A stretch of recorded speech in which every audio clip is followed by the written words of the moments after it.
Can you hear me there? Yeah, good, very good. Okay, I'm going to talk to you about AI. I'm stepping out of my comfort zone today. I'm not talking about the technical stuff. There's just one slide with equations, but I'm sure you'll be able to follow that. Okay, so the good, the bad, and the ugly. Remember Clint Eastwood?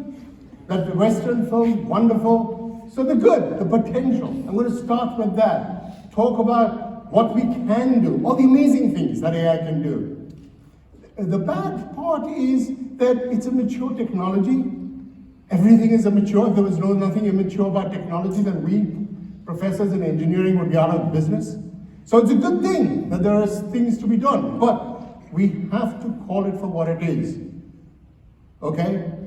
Some of it is immature. That is, they can work in some applications, while in others, more work needs to be done. So I'll be trying to find that differentiator and provide you with examples from what's happening all around us to show you that, well, this is what happens when you take a mature technology and push that a bit too much. The ugly aspect is that some people try to make money, which is okay, but not at the risk of putting people's citizens in harm's way. Okay? So, what is AI? We want to mimic the human ability to make decisions, to think. Okay? Are we there yet? Well, next slide. So, right now, we are on the left side. That's the artificial intelligence, machine learning, the ability to do things. You can see that with Alexa, Siri, quite a few applications that I'll be going over in a few moments. It does have quite some good, but we're not in the other two areas yet, which is artificial general intelligence, okay? That refers to computers that are smart as human beings, or the artificial superintelligence, ASI, which is getting that consciousness. We are very, very far away from that. But these are some 3 stages that are set aside. Next slide. So we go back a little bit to the history of AI. Started off in the 1950s, a little bit after World War II, Alan Turing, the Turing tests, and then it's gone through these ups and downs. The ups are the hypes, the downs are the winters, okay? And we are right now at a very big up. As you can see, ChatGPT is out there. It's valued in a very short time at about $100 billion, and it's growing. Next slide. So now let's talk about the good. I start off with healthcare. I'm working there.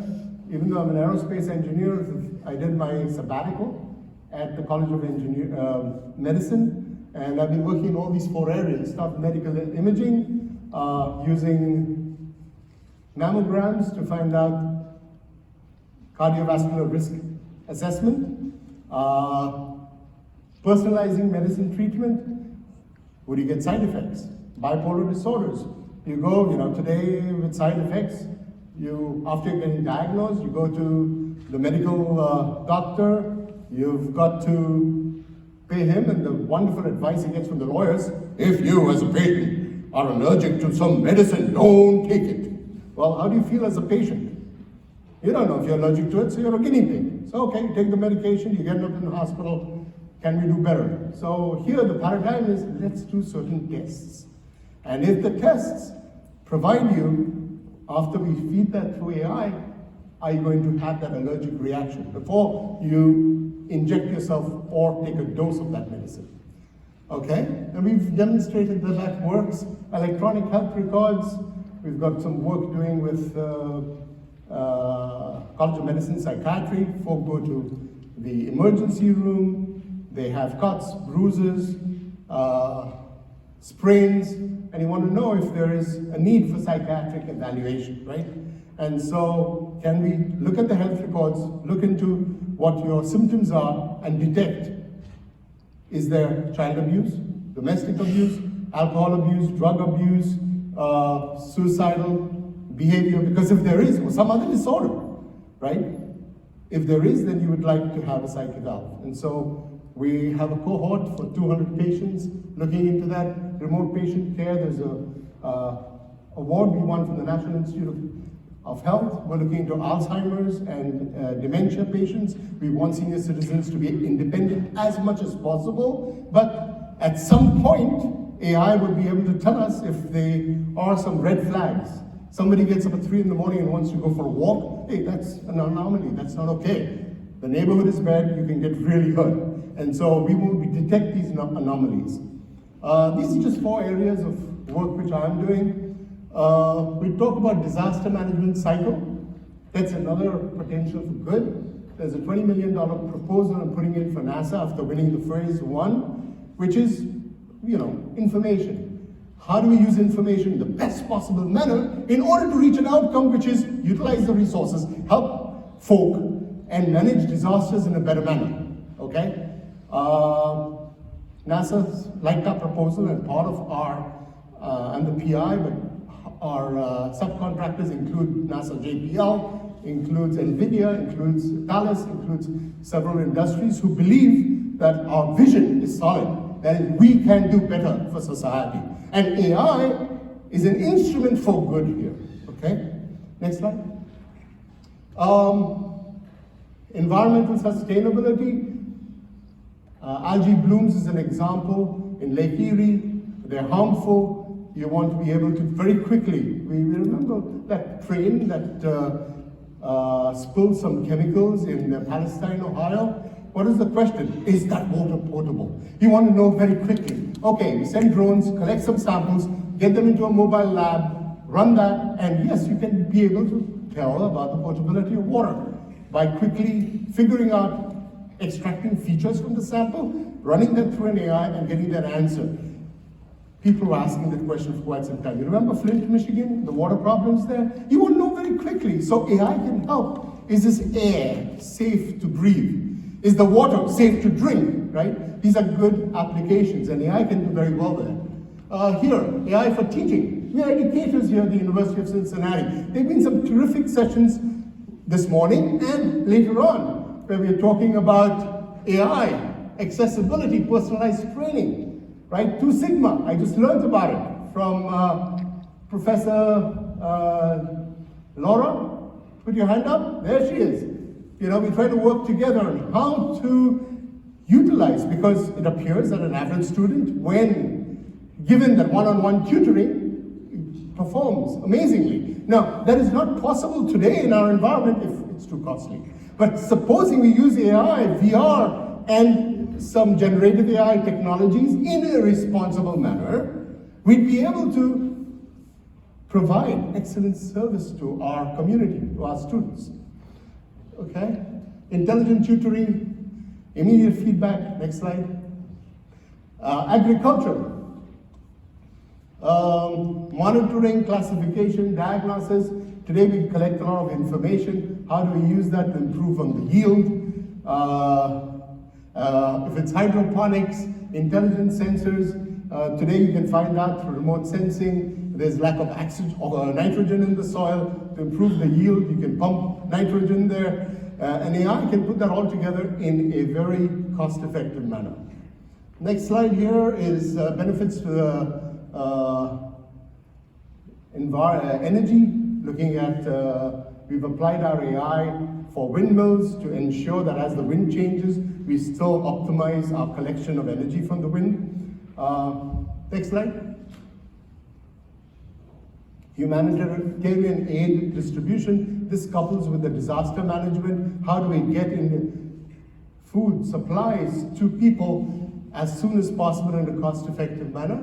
And then finally, the role of AI in finance, credit card companies looking at what can be identifying. We've done some work with our students on identifying false banknotes, on credit card, enhancing your ability to get a better credit rating, and so on. So these are 8 examples, and there are much more. There are more in the area of transportation, aerospace, safety, okay? And we're working on them, but you get the idea.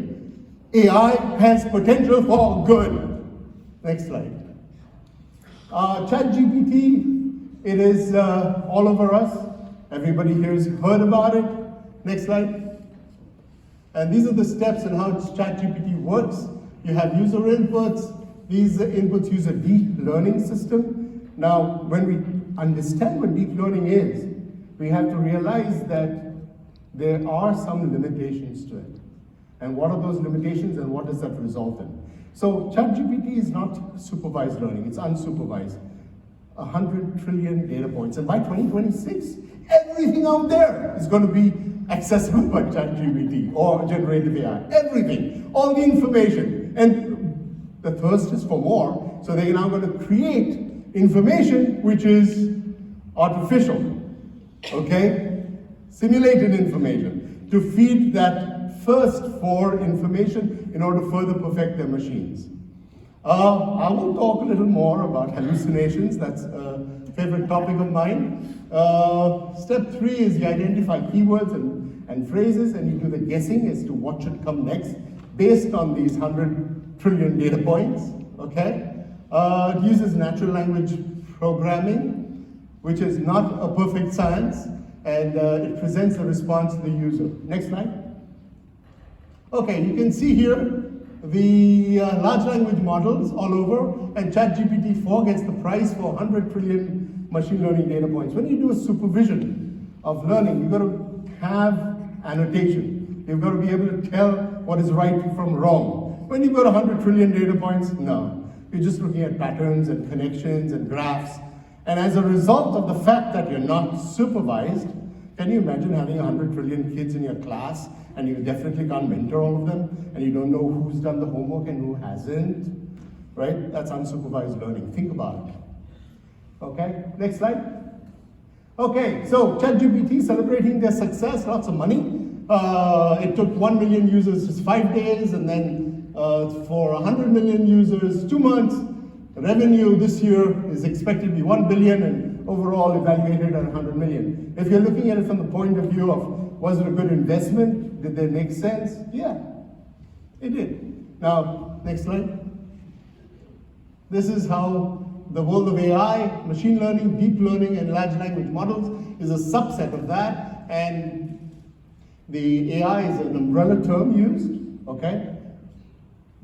Next slide.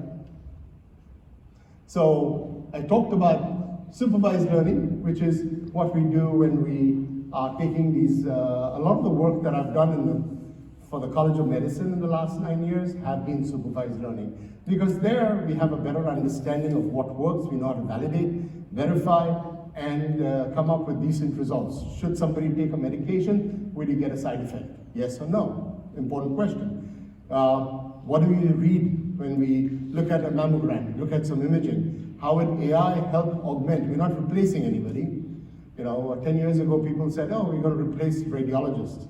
Now there's a shortage of radiologists in the world, okay? So we're not replacing anybody, but we can improve the efficiency. How do we improve the efficiency? Today, doctors, medical professional, they have a time limit. Tick, tick, tick, tick, tick. Once you enter the room, you have the, you know if you've heard that in the doctor's office. Tick, tick, tick, tick, tick, time goes by. They have only allocated a small amount of time. In that time, they can't go over your 30 years of electronic records and study everything till the exact. And so you need somebody to help them out to make that time more efficient so that they can focus on giving you the best possible care, right? Supervised learning can help you with all that. Unsupervised learning has its advantages. What it does is gives you a hot start. So if I'm looking for pins in a haystack, it can pick out candidate pins very well. And then I have to ask myself, is this real? Is this something of value? Yes or no? But instead of focusing on the whole haystack, thanks to this AI with unsupervised learning, I can now pick up on a few, saves me time, but it is on me to do the validation. Now what will happen if you don't validate? Next slide. So a little bit about ChatGPT. It doesn't actually know anything about me. It is not even copy-pasting from an internet, trusting the source of information. Instead, it's simply predicting a string of words. So Perplexity AI is one of the large language models. I asked it about my college. I know a few things about it. I've been here 17 years. And my dean. And so it says, the dean of engineering is John Weidman. Awesome, correct. The College of Engineering at the University of Cincinnati invented the co-op program. Awesome, correct. And then it goes on a little bit in a hallucination. John Whitener created Co-op in 1906. Now, it already said that he's alive today.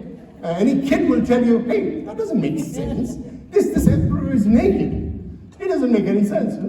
Call them out, right? But the confidence in which you get an answer, the way in which it's convicted, yes, this is right, and gives me references for the fact that yes, Co-op was invented here. Yes, John Whitener is the dean of the College of Engineering. And yes, the College of Engineering that created Co-op is here in Cincinnati, Ohio, USA.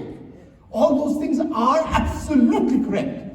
But then it comes into that hallucination of adding 2 plus 2 and get 7. Not even 6, 7. Impossible, right? Just one example. Okay, next slide. So, deep learning, which we said, is behind many things, like Tesla's auto-driving cars, like Waymo's auto-driving cars, the cruise taxis. Deep learning is behind the unsupervised learning in the ChatGPT as well, okay? What can you say about it now from an academic point of view? It is immature, in which it is greedy, brittle, opaque, and black box, also shallow. But you ask yourself, how is deep learning shallow? Deep learning is because it's got many layers in its neural network.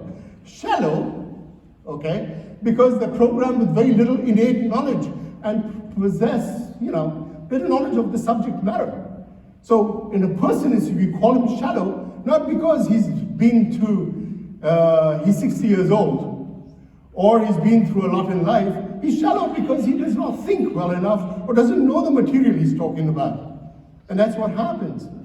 Opaqueness, black box, you don't know the inner workings of these AI engines. You don't know why did they reach this particular decision, okay? And the brittleness, the brittleness. So you're trained on a certain environment. Nobody can guarantee you that in real life, what is going to happen emulates that training environment.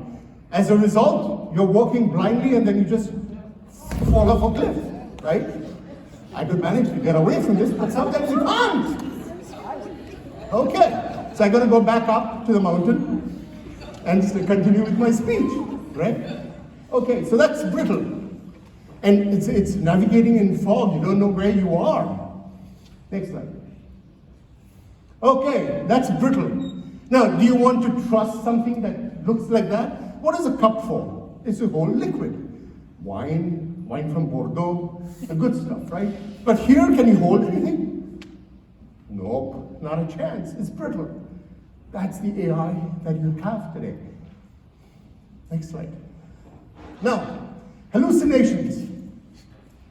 Hallucinations, a sensory experience that occurs in the absence of external stimuli. A person who's experiencing hallucination feels that it's very real. However, reality is quite different. Now, hallucination is also a nice cover-up. It's a smart thing to say, it's nice, it's cute, but it can be deadly when it's applied in the wrong place. I'll give you some examples of that, how it can ruin one's reputation, how it can accuse somebody of false claims, how it can put you into deep trouble, and also how it can really harm you. Next slide.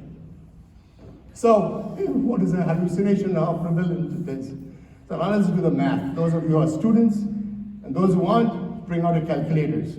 So you have about 1.7 billion users of ChatGPT every month. Now, if you look at 10 to 15% of hallucination, how many hallucinations do you get in a second? Right, calculator, 30 days in a month, divided by 24 hours a day, and then each hour has got 60 minutes and 60 seconds. You figure out, it's still a large number of errors that take place. Some of these errors are just like, the story about Dean Widener. So I saw it, I shrugged my shoulder, I had a nice joke with Dean Widener. He was amused by it. And you leave it at that. But in some cases, no, it's more than that. Next slide. So, maintenance, reliability, knowledge exam, ChatGPT 5% errors, BARD 4%, and then prognostics, health management, 10% errors, BARD 29%, Okay, next slide. So how are these models evaluated? In November of 2023, not too long ago, this group of people decided to take all these large language models which are available, and then they fed them with documents. After some of them were rejected, 831 documents were accepted by this whole lot of large language models. And all they were asked to do, kindly, okay, without the kindly part, go ahead and summarize these documents. Just summarize. I'm giving you something to do, right? Summarize them. And what do you think happened? They hallucinated. Next slide. And these are the results.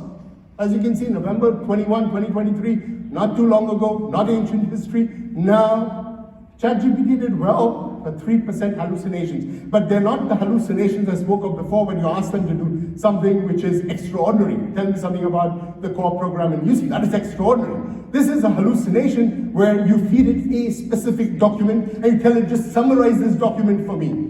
I've told my students they're welcome to use ChatGPT in my class, but if they submit something with a hallucination, they get 0 in my course. Yeah, because you have to take responsibility for what is being given to you here. And if you don't take responsibility, then you haven't learned anything in my class on AI. Okay? So ChatGPT it's 97% accurate. You look at Google Bomb, the fact that it's a big company with a lot of money behind it doesn't make them not hallucinate, by the way, okay? And this is a severe test, and you can see here that there is a problem with that. Now, I'll take you to a little journey with me to show you what can happen if you ignore the fact that these guys hallucinate. Go on. So, before that, let me talk about the equations in this lesson. So these equations I'm 100% responsible for because I just created them out of nothing. And these are my equations. So hallucinations from brittleness is a mature technology. Anybody want to argue with me on that? I hope not.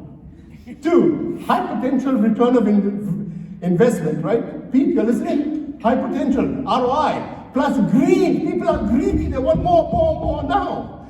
That would give you the sense of urgency. We've got to get this done yesterday. Why? Because we can make a buck out of it. Now I'm going to define a new term for you. It's called DERB. DERB in the dictionary means vulgar, coarse. It behaves in a rude and offensive way. DERB also stands, in my case, for disregard, for ethical and responsible behavior. And so this recipe for disaster is when you take IMT, which is a mature technology, and you add that to SOU, which is your sense of urgency, and you multiply that by your DERB factor, which is a complete disregard for ethics and for responsible behavior. What do you get? A recipe for disaster. Now let me give you examples of how this plays out in our real life, okay? Next slide. So, liar, pants on fire, liar, pants. I studied that in school, by the way, years ago. Anyway, a UC law professor, Professor Turley is his name, okay? He revealed that a lawyer had asked AI, please generate for me a list of legal scholars, and that list who had committed sexual harassment. And the chatbot listed Turley's name, accusing him of making sexually suggestive comments, attempting to touch a student during a class trip to Alaska, and ChatGPT cited. Now, we ask ourselves, what are your sources? So ChatGPT, I have a source, it's Washington Post. Say, Washington Post, they are very careful, they're very good, very accurate reporting, this must be true. Why? It's in Washington Post. Don't we tell our kids there, look at the source, and the source is solid? So if you ask yourself, is Washington Post responsible journalism? Yes, but you know what happened? That article never existed, this guy never went to Alaska, and he never taught at this school. But can you imagine, you're a professor, somebody accusing me of sexual harassment? That can ruin my career. Is that responsible? No. It is not. Next slide. So, Pinocchio syndrome. You remember Pinocchio, the delightful little story we learned when we were kids, and then every time he tells a lie, the nose grows longer and longer, right? That's the Pinocchio syndrome. Okay, next slide. So here, law companies, lawyers love to make a buck and save a buck. How do you save a buck? Let's throw away our paralegals. They have to do this boring little, you watch these legal dramas on TV, you see this dark room in the basement at night where you have this bunch of paralegals looking at historical records and all that, trying to find previous cases. So here there's a case of a Manhattan law company.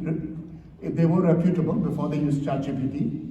And they had this case where they had to, a legal brief in a case against the Colombian airline, Avianica, and they invented 6 cases. Not they invented it, ChatGPT did. But do you think they spent a few more dollars to validate it? No, ChatGPT, $20 a month. I got rid of 7 paralegals. Look how much money I've saved.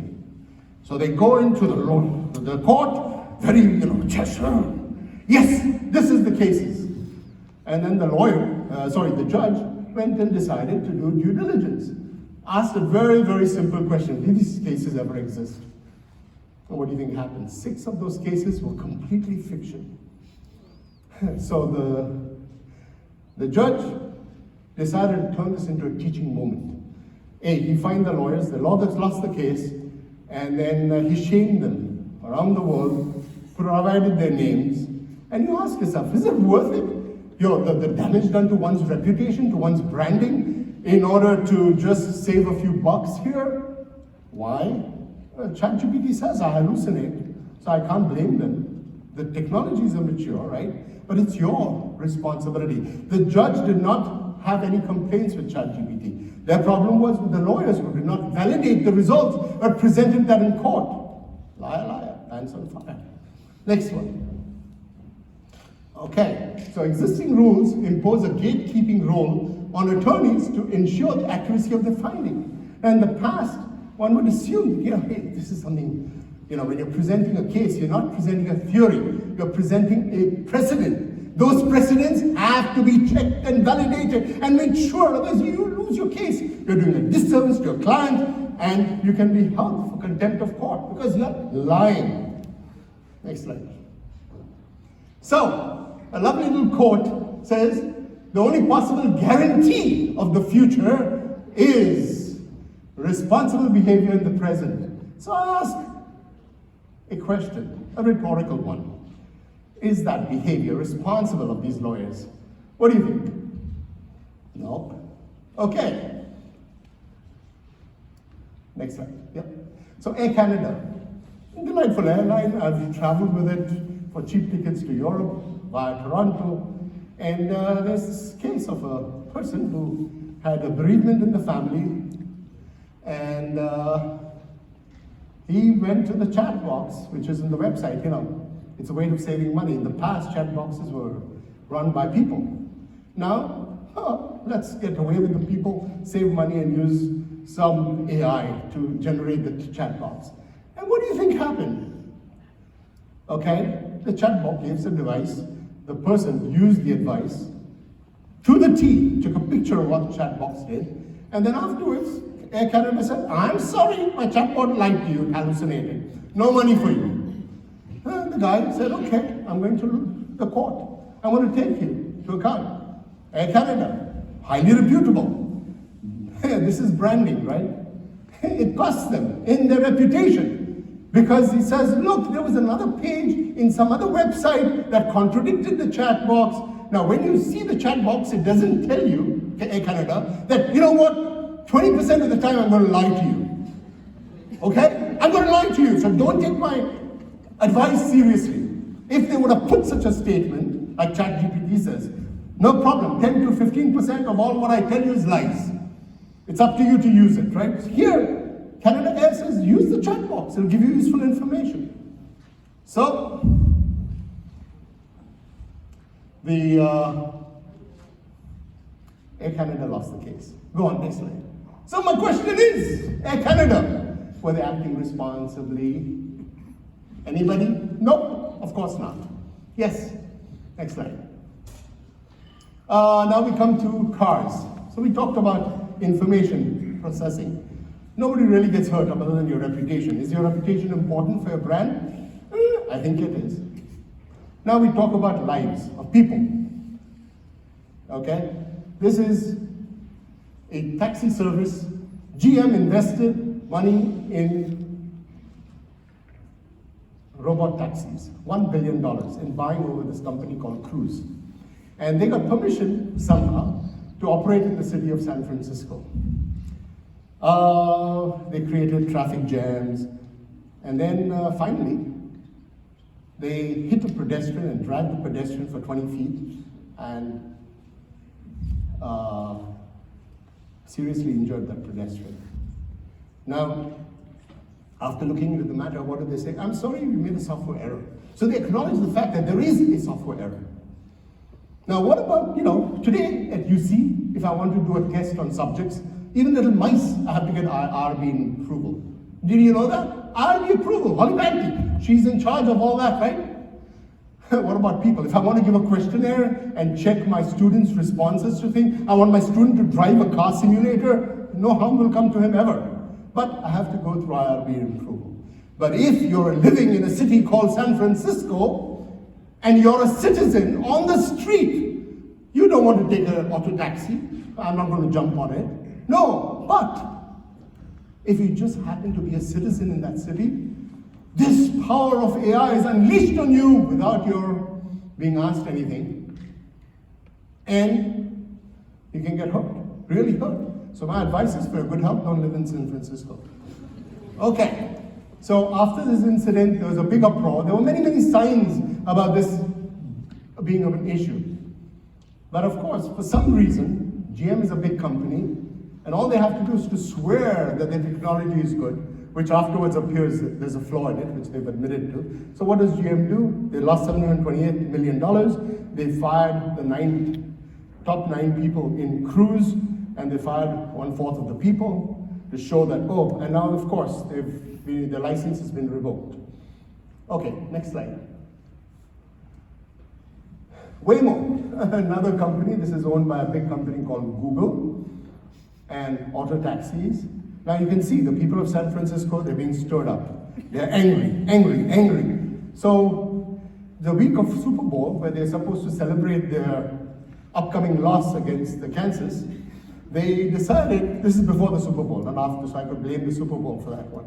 So they got very angry at the fact that Waymo's auto-driving car hit a bicycle. So they know about the Cruise hurting people. Now they see there's another, and again, the bicycle is on the road. He's not decided, I'm taking a risk and I want to be a passenger in the auto-driving taxi because I like I like skydiving, I like taking risk, I like to be in a risky situation. It's your choice. But now they just choose to be in the city. That is their mistake, okay? And what happens to them? They get hurt. So you can see the crowd stood up, and you can see there was way more of it like that. This is after they burned this. So you can see here, like in the movies, the uprising of people against the machines. Like, Planet of the Apes, you have that uprising. So here you have this uprising. Nasty AI, bad things you're doing to us. We will kill you. It's not a pretty sight, right? This is not a pretty sight. Okay, next slide. So, the fire chief of San Francisco testified that autonomous vehicles hit it 55 times. Then Tesla, Elon Musk, I'm a fan of his when he had PayPal, by the way. But now he's been involved, his Tesla has been involved in 736 crashes, 17 fatalities, which are no joke. Okay, all the arrogance in the world, they try to hide the data, and then they falsely advertise. That is my problem. They said the technology is mature. Buy my cars, then you just auto drive. It'll take you wherever you want, to do for you whatever you want. Just don't worry about anything. We are there to take care of you. There's a recall of 2 million cars. You have this list of fatalities, and he claimed always that his cars are safer than human drivers. Well, it appears that the number of fatalities is twice as much as that of human drivers. And it is falsely being advertised. So that's the ugly part that I'm very much against. Be truthful of what you're doing. Say, if you drive a Tesla, the chances of you dying is twice as much. Okay, that's fair. So, to earn the right to drive a car, most of us at some point have to pass some sort of a test. It's a vision test, it's a written test, I'll get to that in a moment. This AI goes, some scrutiny. And if you're living in San Francisco, the officials probably don't care. You're a guinea pig, as long as there's money coming in from big companies. Okay, next slide. So this is my big thing. I'm asking you a question. I'm asking you a question not about San Francisco, about here, Ohio.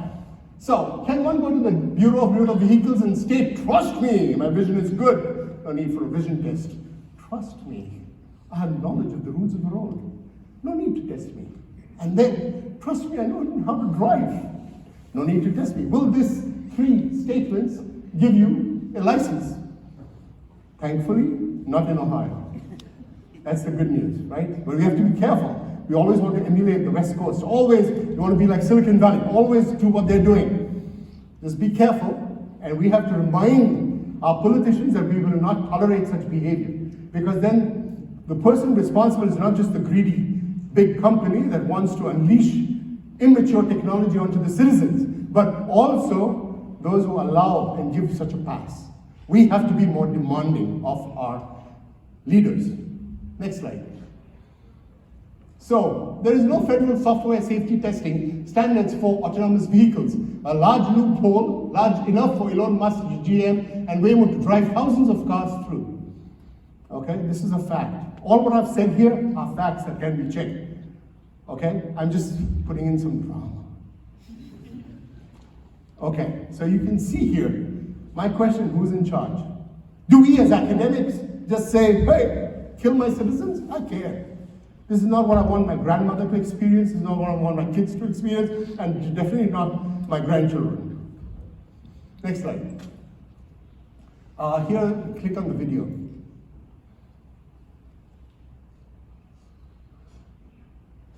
Final seconds, you can see, oh gosh.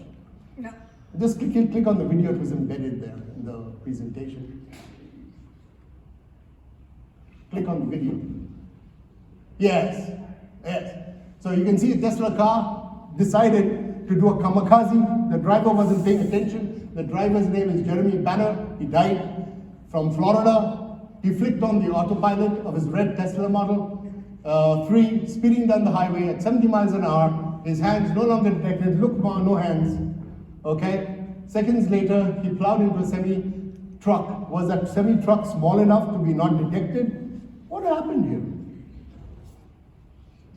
Brittle AI, okay? Banner was killed on impact. Now, Tesla's marketing of autopilot exaggerates its capabilities, creating a false sense of complacency that can lead to deadly crashes. You remember in the beginning I talked about the ugly AI part?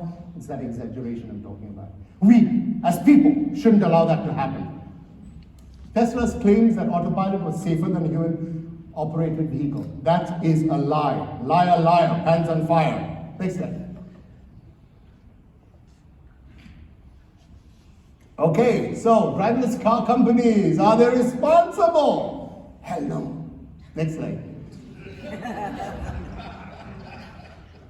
Ethical considerations, biases. Companies must invest in rigorous data screening, algorithmic auditing, ethical guidelines to mitigate bias. Bias is a problem. We look at history, we learn from history. If in the past 200 years, white males were the CEOs of companies, if I'm using that history to predict who of the 300 applications would be most suited for my company to take over, I'd end up with a white male. Why? Because that's the way AI works. Okay? Next slide. So we want to implement responsible AI. Organizations can reduce AI bias. Okay? Ultimately contributing to safe, trustworthy, and ethical deployment. So we have so much good. But there are a couple of things which are happening because of greed, because of the sense of urgency of using technology, making a fast buck. We've got to put a stop to that. Next slide. Okay, we want to have this requirement that AI be responsible. And we want to build trust in AI. And we as people need to trust AI as well, so that it is not abused. It is used in a way in which we can validate its behavior, we can guarantee certain outcomes, it can enhance efficiencies, provide us with life-saving diagnostic, healthcare, personalized medication, personalized education, but we need to be careful. And we, as educators, need to do our bit. Next slide. So, ethics framework is the basis of responsible AI, but we also need to couple that with AI guidance, societal ethics, systemic AI transparency, algorithmic explainability. We want to know why it is doing what it's doing, and interpretability. The liability and risk of AI systems doing the wrong things and causing harm is significant. We need to limit that as much as possible. Next slide. Okay, a foundation for ethics is critical in building trust and credibility. It is the ultimate factor, and we need to use that to foster transparency, creating a culture of accountability and integrity. Next slide. Here you can see this triangle, fostering transparency, promote ethical behavior, accountability, and integrity. So what is transparent AI? How does it set itself apart from opaque AI? Those are things I teach in my class on AI. I'm currently teaching a class to students in engineering. And I start my class, next slide, with a competition. It's a student competition. That's my first assignment. It's worth 5 points in the grade. What is responsible AI? I want my students to internalize, after I give them a few lectures on responsible AI and ethics, I want them to internalize, and the way they internalize is by creating. So I asked them, create a video, and then of the 21 submissions, I took the top 6, shared that with my community, the AI community led by Hendra Todd and Kendra Ramirez, and they had voting for the best. This is the best video, and with your permission, I'll show that to you. Click on the YouTube link, please. This is Kenny Sloan. Kenny Sloan, are you in the audience? Yeah, please, applause. And please put this up here, increase the volume, and start from the beginning. Put this on full screen, increase the volume, please, and start from the beginning.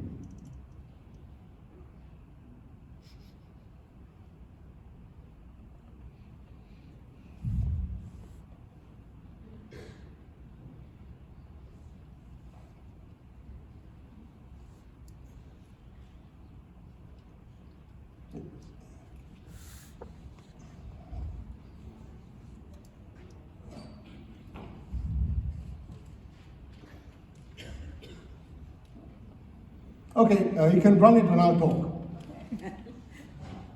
Okay, so here the student puts together a story about what can happen if we don't adhere. A lot of what I said, he summarizes it even better in 3.5 minutes.